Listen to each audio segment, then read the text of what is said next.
Hesab edək ki, indi siz gəlmisiniz mənim yanıma bir pasiyent kimi qəbuluma. Aha. Nə müraciət etmisiniz? Nə ilə bağlı müraciət etmişəm?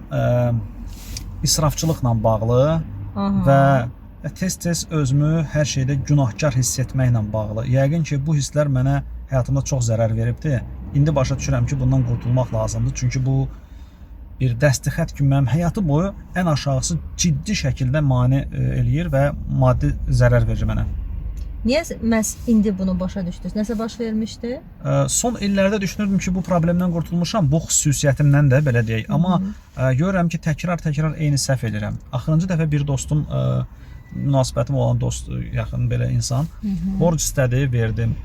Dedim, axı yaxşı deyil, ortaq mühitimiz var, duz çörək kəsmişik və s.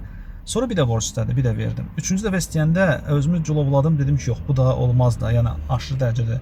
Özümü o qədər günahkar hiss edirdim ki, yox deyəcəyimə qarşı. Amma yenə də özümü culovladım, dedim ki, məndə artıq yoxdur, incimə. O halda özümü hətta həyəcanlı hiss elədim, yox deməyə çətinlik çəkdim. İndi onun əzabını çəkirsiniz, məhz yox dediyinizə yox, görə? Mən onu yox dediyimə görə o məqamda əzab çəkirdim, çətinliklə də olsa dedim. Çünki bilirəm ki, o böyük ehtimalla qayıtmayacaq o pullar. İnsan müxtəlif şəkildə manipulyasiya edəcək və mən düşünürdüm ki, bu xasiyyətdən qurtulmuşam. Və indi başa düşürəm ki, misal üçün başqa bir işdə də oxşar bir situasiyada yenə də kiçik xərclər edirdim, kiçik yatırımlar edirdim. İndi baxıram ki, o yatırımları eləməsəydim bir 150.000 dollara yaxında hesab elə ki, büdcəm olardı. O kiçik itkilər olmasaydı. Bunlar hamısını bir yerə yığanda bir Ferrari pulu eləyir. Yəni məndə bu kompleks olmasaydı, mən həyatım boyu o qədər böyük bir pulu qazanmaq üçün əziyyət qoymuşam, əmək qoyuram. Bu kompleks daima mane olur. Amma bu kompleks elə bil ki, mənim tüm əməyimi yönləndirir başqa istiqamətə. Məni sanki məcbur edir ki, zombi kimi təslim olum. Nə çatışmır sizdə ki, bax bu kompleksi aradan qaldırasınız? Niyə o kompleks mənə hələ də təsir eləyir? Onun dərk edə bilmirəm və ondan qurtula bilmirəm. Ona görə o kompleksin yaranma səbəbi əslində çox dərindədir. Yəni, çox dərindədir. Özümü günahkar hiss etməyim çox hallarda olur. Misal üçün adi bir hadisə baş verir. Uşağa nəsə söz demişdim uşaq vaxtı. Hətta sərt formada. O yadıma düşür, səhnəyə görə özümü bağışlaya bilmirəm ki, o niyə görə bu səhv eləmişəm, mən bir ata kimi. Mən elə gəlir ki, eləməsə ondan başa düşdünüz ki, sizdə o kompleks hələ də var. Uşaqlarla bağlı mövzuda mən özümü günahlandırmaqda açığı əsaslı hesab edirəm. Çünki bilirəm ki, uşağa yersiz səs ucaltmaqdır, hətta əl qaldırmaqdır. Bu bağışlanmazdı mənim aləmdə. Ona görə mənim mənəviyyətimə zidd deyil o. Özümü o məqamda günahlandıranda. Amma bəzən elə şeylər olur ki, yəni yersiz bir şeydir. Əlbəttə, adekvat yerində olanda. İnsan deyir ki, mən sənə güvənib bunu elədim, gözləyirəm, indi sən kömək eləsin, sən yarı yolda mənə qoya bilməsən axı. Bu manipulyasiyadır. Mən bilirəm ki, bu, bax, yəni psixologiya biliklərim imkan verir ki, özdə öz zəkamda, təcrübəmdə bilirəm bu insan çox alçaq bir insandır, çox ikiyüzlü adamdır, sui-istifadə eləyir, mənəvi dəyərlərdən sui-istifadə eləyir.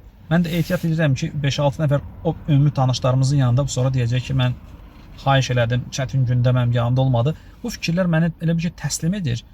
Mən o insana deyirəm, yaxşı, amma bilirəm ki, məni aldadır.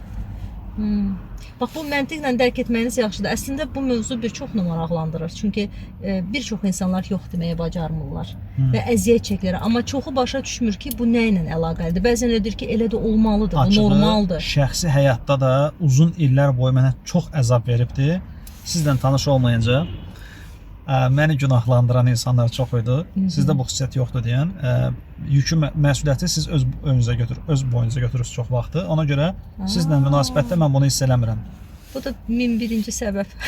Evlənməyimin 1001-ci səbəbi. Ailəmizdə münasibət problemi olmamağın səbəbi odur ki, siz daha məsuliyyətlisiniz mənə baxanda və məsuliyyəti özlərinizə götürməyə meyillisiniz. Mənim üzərimə atmağa meyilli deyilsiniz deyəm. Mən də özümü günahkar hiss etmirəm sizin yanınızda. Ona görə amma bununla problem bitmir təbii ki. Əgər hardasa, nədəsə mane olursa, hər də bu kompleks deməli işləyir. Bu son həftə ərzində olanı mən görəndən sonra başa düşdüm ki, yox əzizim.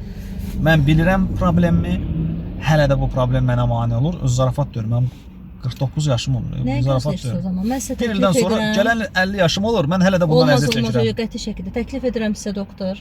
Biz həftədə bir dəfə bir görüşlər keçirək. İstəyirsiniz, əyənli də olar, problem deyil.